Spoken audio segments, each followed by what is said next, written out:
The 8,847th meeting of the Security Council is called to order.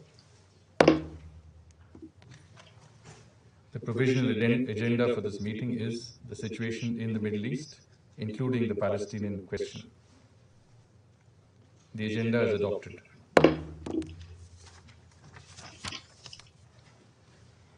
In accordance with Rule 39 of the Council's Provisional Rules of Procedure, I invite Mr. Thor Wennesland, Special Coordinator for the Middle East Peace Process, to participate in this meeting. It is so decided. The Security Council will now begin its consideration of Agenda Item 2. I now give the floor to Mr. Thor Wennesland.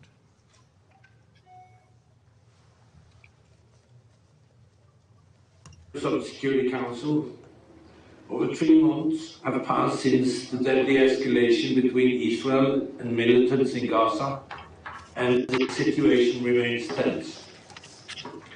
In response, the UN continues to engage with all sides to maintain calm and provide urgent assistance to the Gaza residents. On 19 August, the state of Qatar announced a contribution of $40 million over 4 months to the UN to provide cash assistance to some 100,000 needy families in Gaza. I welcome Qatar's contribution to support vulnerable families, which comes in addition to the already $10 million per month that Qatar gives to provide the UNOPS program of supporting fuel to the Gaza power plant. These two efforts combined are vital to improving the dire socio-economic and humanitarian situation on the Strip. This support came following the UN humanitarian appeal in May and its call at the HLC technical meeting in July to the international community to work with the Palestinian Authority and the UN on implementing a robust program of humanitarian aid and recovery for the Gaza Strip, developed in full contact with the PA.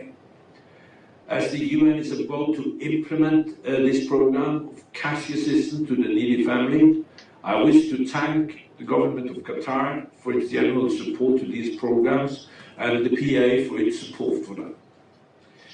In addition, some $45 million of the requested $95 million has been raised for the UN humanitarian flash appeal, and nearly additional $55 million has been mobilized in support of the humanitarian response more broadly.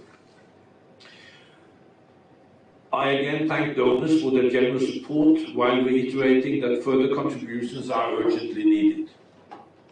Mr. President, concerning level of violence continued throughout the occupied Palestinian territory during the reporting period. In Gaza, militants launched incendiary balloons on multiple occasions and one rocket towards Israel. The rocket was intercepted, causing no damage, while the balloons caused several fires in areas around the Strip. In retaliation, Israeli Defense Forces fired some 37 missiles against Hamas targets, resulting in damage but no injuries. Tension along the Gaza perimeter reached a peak on the 21st of August when hundreds of Palestinians attended a rally organized by Palestinian factions. During the demonstration, hundreds of people approached the security fence, threw stones and reportedly IEDs towards Israeli security personnel. Israeli forces fired on Palestinian protesters, injuring 51 Palestinians, including 25 children, the vast majority due to live ammunition.